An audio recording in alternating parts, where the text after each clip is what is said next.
So I saw the show in New York with Michael Urie, who's a friend of mine. In fact, when I moved here 10 years ago, Michael was leaving an agency and a manager, switching his team completely. And I was looking for an agent and a manager, and he was like, "Oh my God, we'll just swap one gay for another," and it was great. Like, and thanks to him, I have a great manager who suggested I go see this play when Michael was, I think, going to leave the show. And so I was in New York, and I decided to see it, and there was a comment or a line in the play where the actor is told by Barbara that she likes the color of his hair, and she's thinking of having throw pillows made in that color. And I was like, well, there goes that role for me. I mean, I'm like a basic brown. Who the hell wants a basic brown? It's not going to happen for me. And I held on to that line all these years.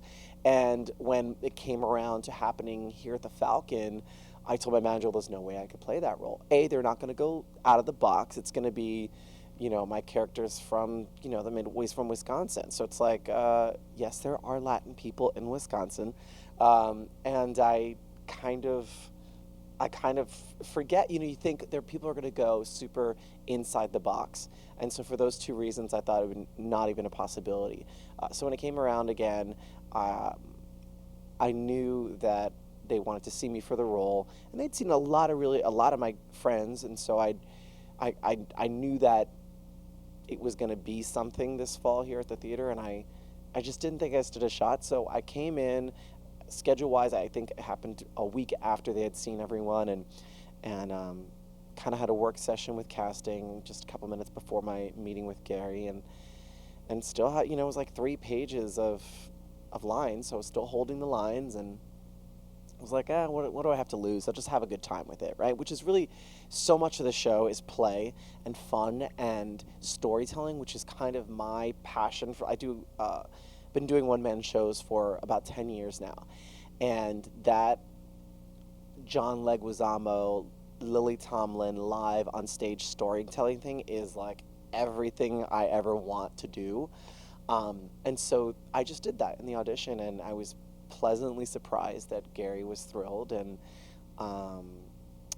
when I got the call a couple days later, I was like, oh my gosh. And actually, when I was coming into audition, I told my manager, I was like, I just don't, oh gosh, 5 shows a week for 5, that's a lot, and it's 40-something pages long that I have to memorize, and I don't think they're gonna go Latin. It just seems like a lot of work, and I don't think this is gonna go my way to like really prepare for the audition. He's like, just go, just trust me on this. My manager is super theater, and I came from theater. It's my I went to performing arts high school. Right out of that, did Broadway for half a decade of my life. Never thought I would ever end up in television and stuff. And so living in LA, you don't get the opportunity to do theater that often. It's certainly not at reputable places like the Falcon with people like Kathleen Marshall and Gary. It just doesn't come up that often. So it'd been a while, and I think my nerves that day got the better of me. So came in, had the work session, got a thumbs up from Gary, but I figured maybe he says that to every actor. And so I left, and the minute I left the room, I called my manager right. I was like, okay, I know I was kind of mediocre about this before, but if I don't get this, I'm going to be seriously hurt. I really, really want to play this role. And I was pleasantly surprised a couple days later when they called with the offer, yeah.